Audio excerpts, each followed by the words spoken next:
Now, sewage pollution and harmful algae toxins have resulted in the closure of the recreational use of the popular Zeekoevlei at the False Bay Nature Reserve in Cape Town.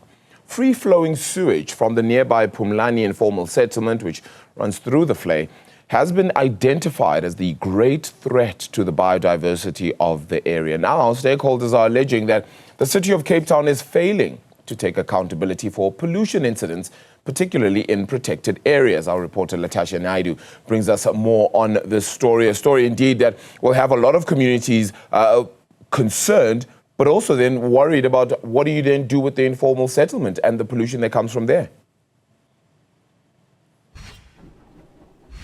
Yes, Arabella. Well, the water behind me may look pristine, but it's heavily polluted with particularly that sewage waste that's flowing through the informal settlements. Now, if you see here, this, I'm told, is just 100th of the type of pollution or waste that flows through Zeekoevlei. It's actually 22 kilometers of canal that flow from the airport through to communities on the Cape Flats, including Pelican Park and Grassy Park. And this is just a small percentage of the pollution that flows through, but particularly the sewage pollution that has been flowing from that informal settlement, Phumlani informal settlement, for years, and has now resulted in the closure for recreational use of parts of the vlei.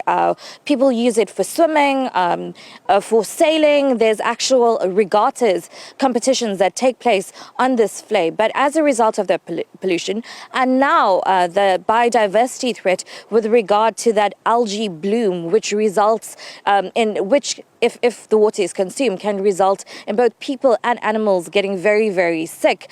This has now forced authorities to shut down this body of water, this 22 kilometers of canal, given the years of free-flow sewage that has been flowing into these waters, affecting communities. And I've spoken to the city of Cape Town, and they said that they are aware of the situation, but it's not a single source pollution problem, and that they have invested considerable amounts of time and money into infrastructure for the cleaning up of Zeekoevlei. But for those in the know, particularly the Friends of Zeekoevlei and Runvlei Association, not enough is being done to actually address this threat to biodiversity, to human health and animal health. And here to tell me more is Sydney Jacobs, who is the chairperson of the Friends of Zeekoevlei and Runvlei. Sydney, this water looks pristine, but underneath there lurks something a lot more dangerous. Can you speak to the levels of pollution in Zeekoevlei? Absolutely. We are not allowed to use it simply because of the huge blue-green algae bloom that's taken place in the last 2-3 weeks. The city, of course, has been testing it every week to try and get it reopened as well. And we're expecting new results in the next 2-3 days so that we can actually understand, is it going to be opened for recreational use or not? Because that's why people live here. I mean, it's beautiful, it looks pristine, but we know that it also poses a significant health risk. How does it affect the biodiversity of this vlei? Nature is resilient, but I want to remind your viewers about the elephants that died in another country with the same blue-green algae bloom. And that's what we're trying to avoid. The fish in here are contaminated, and we caution people not to eat the actual fish. And it's just not the right thing to do. And finally, we know that your organization and other authorities have identified Phumlani informal settlement as a major source to that sewage pollution that's flowing through this vlei.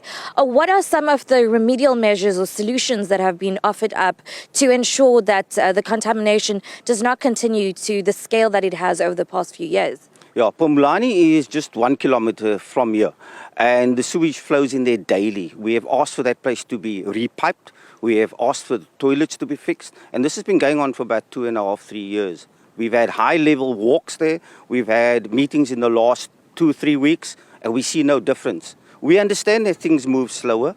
We appreciate the fact that we had some high directors on site about 8-9 days ago, but things need to move faster because pollution doesn't wait and nature's suffering. Thank you, Sydney.